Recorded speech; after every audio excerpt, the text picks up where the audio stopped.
Menguasai perpolitikan di Kota Jakarta adalah hal penting bagi para partai politik yang bertarung di Pilkada serentak 2024. Untuk keperluan itu, PDI Perjuangan tengah mengupayakan kekuatan koalisi bersama PKB dan PKS. Masalahnya, PKS telah terlebih dahulu menetapkan Anies dan Sohibul Iman sebagai jagoan mereka di Jakarta. Lantas apa yang bisa ditawarkan PDIP agar PKS dan PKB mau bergabung ke dalam koalisi yang akan dibentuk? Untuk membahasnya telah bergabung Ketua Bidang Pemenangan Pemilu Eksekutif PDI Perjuangan, Deddy Sitorus, Wakil Ketua Umum PKB, Jazilul Fawait, dan pakar politik Burhanuddin Muhtadi. Selamat sore semua. Sore. Yuk, selamat sore semua. Baik, kita menuju ke Bang Deddy terlebih dahulu. Sekjen PDI Perjuangan ini kan sudah melakukan pembicaraan katanya dengan PKB. Lalu sebetulnya seperti apa komunikasi yang dijalin baik dari PDIP ke PKB dan PKS agar koalisi ini terbentuk dengan baik?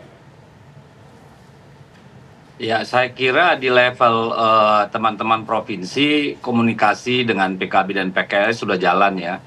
Dan khusus dengan PKB seperti disampaikan Pak Sekjen itu ada Pak Ahmad Basarah, Wakil Ketua MPR yang warga NU banget gitu ya. Itu yang diminta untuk melakukan komunikasi politik dengan teman-teman di PKB. Nah, kalau tadi pertanyaan Anda apa yang ditawarkan PDI Perjuangan, saya kira semua tahu tadi sudah disampaikan bahwa Jakarta itu adalah episentrumnya ibu kota, etalasenya Indonesia dengan kompleksitas masalah yang luar biasa gitu ya.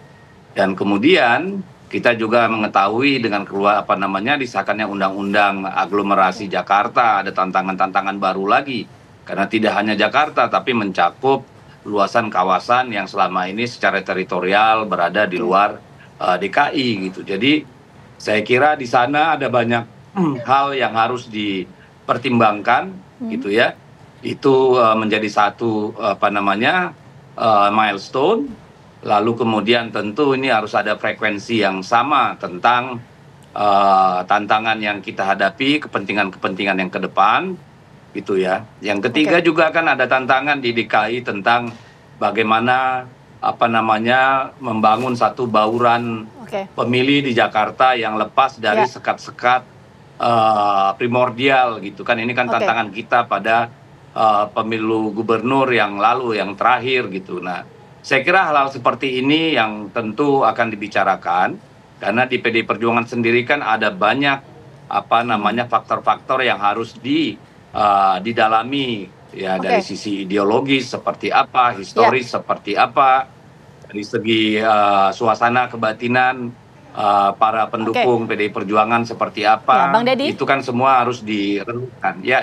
Bang Deddy, tapi begini mungkin yang harus kita pastikan dulu adalah apakah betul teman-teman dari PDI Perjuangan ini sudah mengajak teman-teman PKB dan juga PKS untuk mengusung Anies Baswedan? Itu terkonfirmasi nggak? Ya, kan kita belum sampai kepada figur, Mbak. Ya, tetapi bahwa nama Anies Baswedan diusulkan oleh DPD DKI Jakarta, iya, dan itu sudah diterima oleh DPP partai. Dan saya kira nanti faktor penentunya di sini PKB nih. Sebagai partai penentu ini bagaimana kita membangun satu kerjasama politik yang kuat dengan frekuensi yang sama di Jakarta begitu, Mbak. Baik.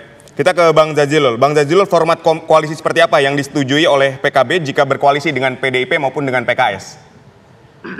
Untuk Pilkada 2024 ini untuk DKI, PKB ngambil posisi yang paling rasional. Karena memang di 2024 ini PKB mengalami kenaikan kursi yang signifikan di DKI. Dari 5 menjadi 10 dan mengirimkan DPR RI 2 kursi. Dan ini harus terus dijaga. Maka momentum Pilgub ini bagi PKB tinggal mengambil posisi yang paling rasional. Nah, di antara nama-nama yang muncul ke publik berdasarkan pengamatan, survei, itu memang Pak Anies Baswedan. Itulah yang kemudian diusulkan oleh Dewan Pengurus Wilayah PKB dan kemudian kami melanjutkan untuk menggodoknya. Jadi kalau dengan PKS kami sudah tangkap maunya PKS. PKS maunya ada Pak Sohibul Iman. Justru dengan kawan lama kami dengan PDIP yang kami belum tahu secara persis maunya apa begitu. Karena apapun konteks DKI ini akan dikaitkan dengan konstelasi politik nasional. Oke. Nah, PKB, PKS, PDIP itu kan nasibnya sama-sama kalah Pilpres. Oke. Nah, itu mungkin akan berpengaruh meskipun secara tidak langsung. Oleh sebab itu, posisi PKB mengambil posisi memang tidak ada hubungannya dengan dinamika Pilpres. Oleh sebab itu kami mengambil posisi yang paling rasional, mencari figur yang memang diharapkan oleh masyarakat dan warga DKI. Oke. Siapa itu? Yang kami tahu berdasarkan pengamatan kami ya Pak Anies Baswedan. Tidak ada nama lain. Meskipun PDIP mungkin banyak kadernya, PKS juga banyak kadernya, kami pun juga punya banyak kader. Justru yang diharapkan oleh warga DKI adalah Pak Anies yang bukan kader dari 3 partai itu. Oke. Nah ini kan dilema memang. Tapi bagi PKB gampang karena kami menyandarkan pada dasar-dasar yang rasional. Begitu. Jadi gampang kami lihat saja surveinya, kami lihat keinginan masyarakat DKI, baru kami lihat dukungan partai-partai politik. Kira-kira begitu. Ya. Oke Gus Jazil, kita ke Prof Burhan. Prof Burhan, sebesar potensi koalisi PDIP, PKS, PKB di Pilgub Jakarta ini bisa terbentuk? Yang mungkin relatif lebih mudah buat terjalinnya koalisi antara PD Perjuangan dengan PKB. Ya, PKS sampai sekarang masih mematok harga mati. Oke. Harga mati yang dia patok, satu, Anies harus masuk PKS. Kalau Anies tidak bersedia masuk PKS, maka calon wakil gubernur yang akan dipinang oleh Anies harus dari kader PKS, yaitu Sohibul Iman. Nah, pandangan semacam ini jelas menyulitkan buat Mas Anies untuk memperbesar bajunya. Karena secara elektoral, jangan lupa Anies Baswedan tidak cukup kuat meskipun peringkat surveinya masih di ranking pertama. Apa indikasinya? Indikasinya kemenangan di 2017, waktu pilkada terakhir, itu hanya bersandar terutama di 3 wilayah, Jakarta Timur, Selatan, dan Pusat. Sementara Jakarta Barat dan Jakarta Utara, beliau masih kemarau elektoral. Dan itu dipertegas oleh hasil Pilpres 2024. Meskipun Anies Baswedan approval ratingnya tinggi sebagai gubernur, tetapi secara absolut Anies Baswedan kalah di Jakarta.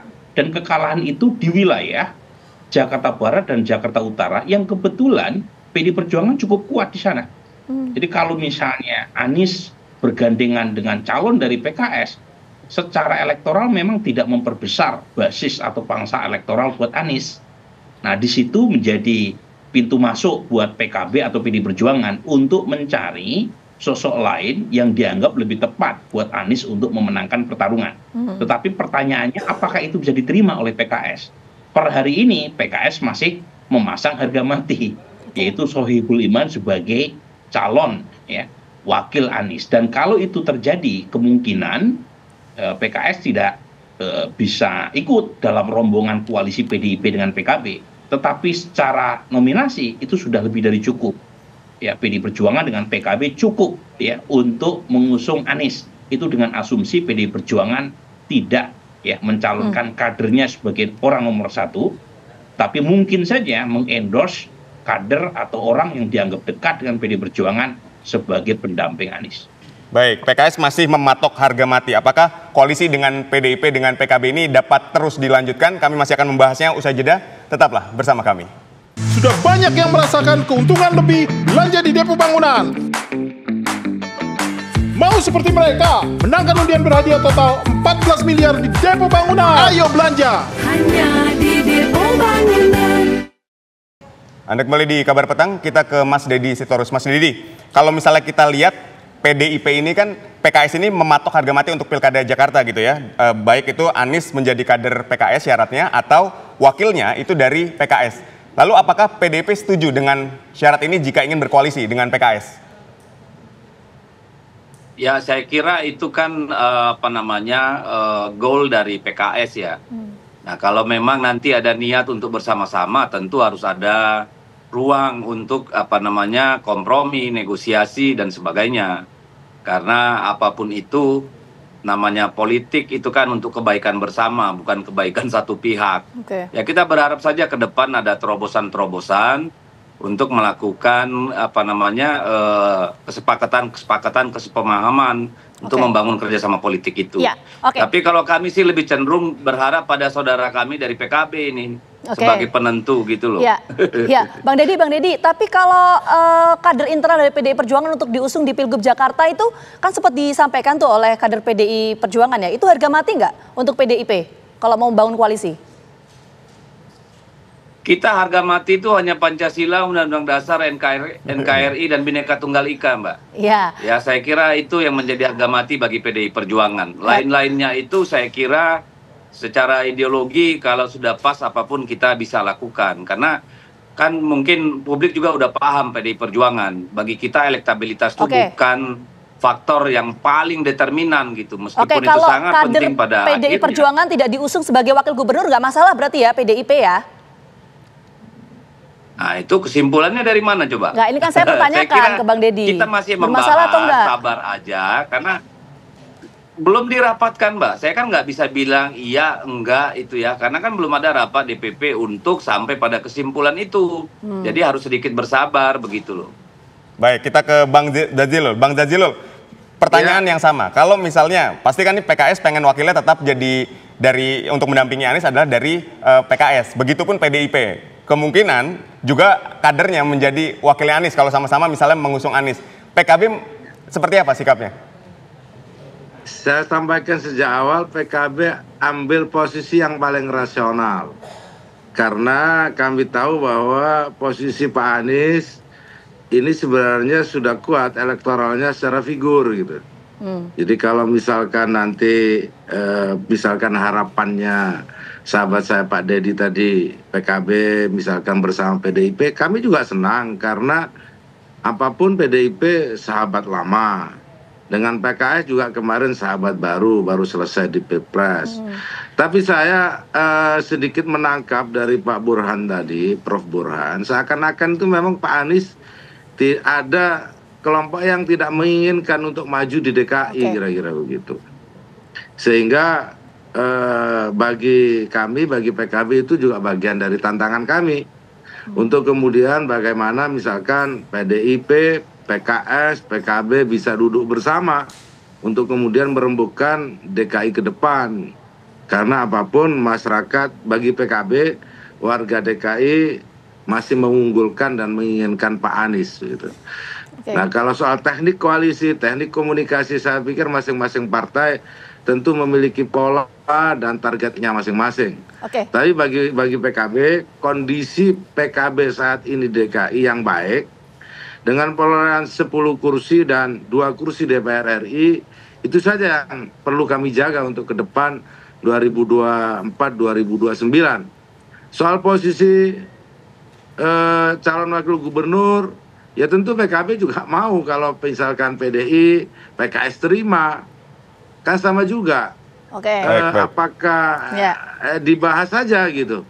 Semua punya kader dan punya tokoh masing-masing.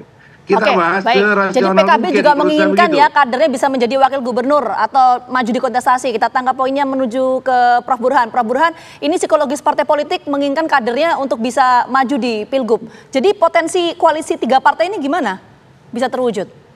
Ya, makanya saya punya kesimpulan masih terbuka kemungkinan 3 poros di Jakarta. Jadi sebenarnya PKS itu dengan mendeklarasikan pasangan Anies Sohibul Iman itu ilmunya diambil dari Gus Jazil. Jadi PKS itu pengen meniru PKB ketika mengunci Anies Muhaimin bersama Nasdem di Pilpres kemarin. Cuma PKS kurang lengkap ilmunya, kurang kafah ya. Karena kalau Nasdem dan PKB saat itu cukup untuk mengantarkan Anies dan Muhaimin berlayar di Pilpres. Kalau PKS saja mengusulkan Anies dan Sohibul Iman itu kurang 4 kursi. Makanya ilmunya kurang lengkap ketika pengen meniru langkah Gus Jazil ya di Jakarta.